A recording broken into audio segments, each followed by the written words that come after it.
Salve amici del web da Sicilia Opera Academy. Siamo qui nuovamente col maestro Marcello Lippi che ci è venuto a trovare per la terza volta. Maestro, tutto bene? Benissimo, grazie, sono dei ragazzi meravigliosi, bellissime voci, simpatici, disponibili e mi sto divertendo. Molto bene. E questa volta vorrei farle alcune domande inerenti al fatto che lei è, oltre ad essere direttore artistico e artista lirico, anche docente. Come affronta il fatto appunto di essere docente, quando ha iniziato ad insegnare e come si pone lei con i ragazzi? Allora, ho iniziato a insegnare tardi, perché inizialmente ho cominciato a dare consigli a colleghi in teatro, ovviamente, come un po' tutti iniziano.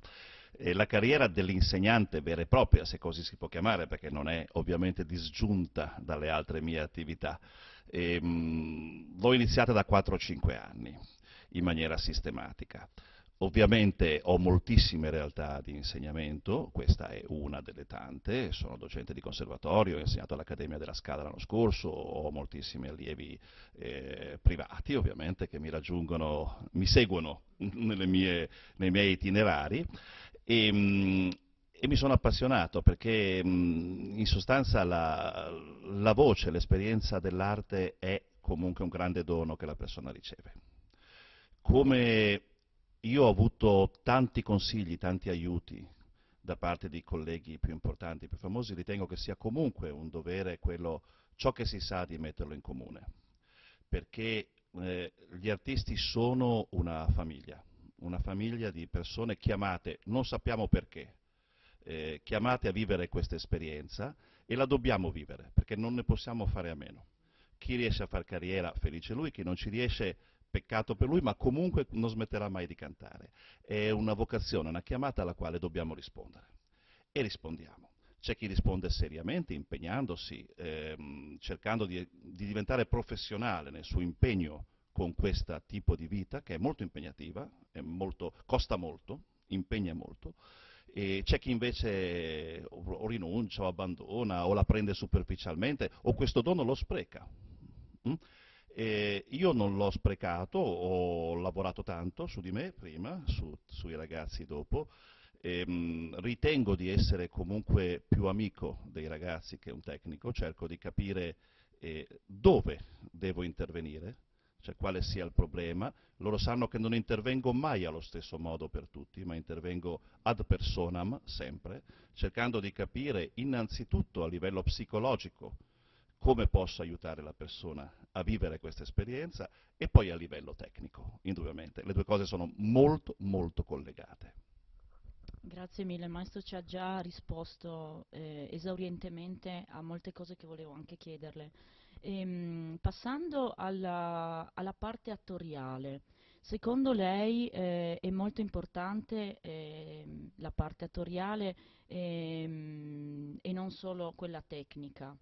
Lei, per esempio, nella sua esperienza personale, come ha approfondito lo studio, diciamo, attoriale e come ha affrontato, magari si ricorda qualche aneddoto agli inizi, qualche personaggio che magari non era così semplice da trasformare poi sul palcoscenico. Ci può dire qualcosa della sua esperienza? Grazie. Allora, l'esperienza attoriale è fondamentale. A maggior ragione oggi. Oggi c'è un'attenzione, perché siamo sotto attacco da parte della cultura generale, tutta la cultura è sotto attacco, ma in particolare l'opera in questo momento, perché l'opera richiede comunque una cultura di base della persona per essere apprezzata e amata. E questa cultura purtroppo oggi fuori, basta accendere la televisione e vedere, ce n'è assai poca.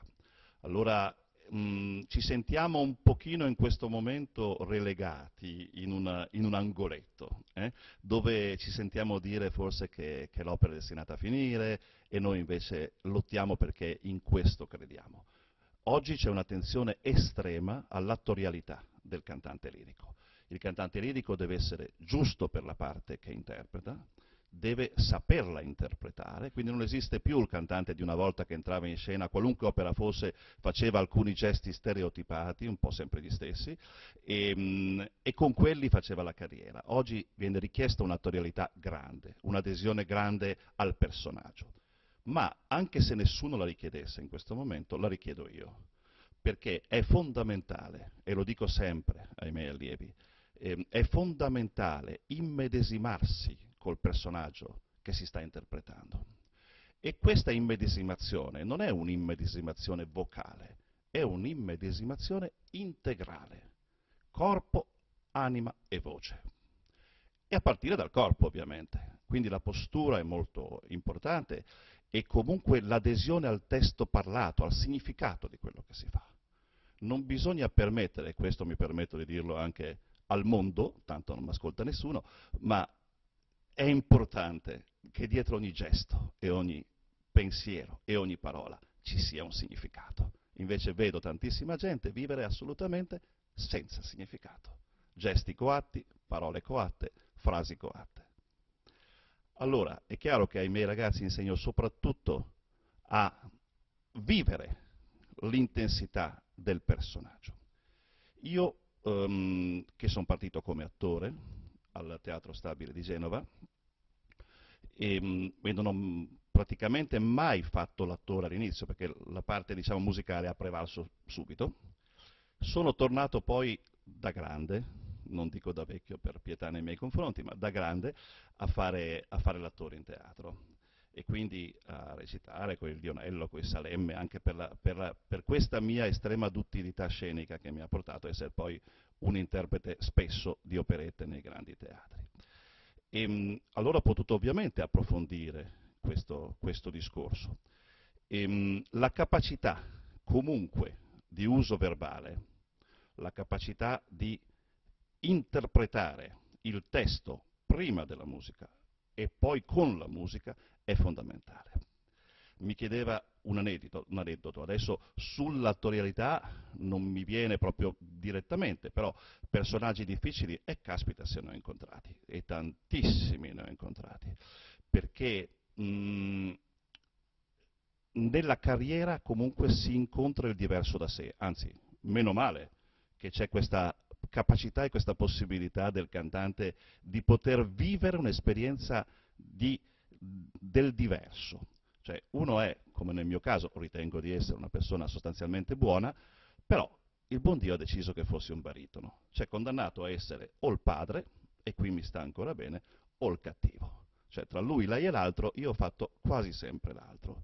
Mi è successo solo una volta nel Tutore burlato di Martini Soler che alla fine il soprano scappa col baritono. Ah, che soddisfazione, che libidine, ma una volta sola. Per il resto sono sempre il cattivo, sempre il malvagio, no?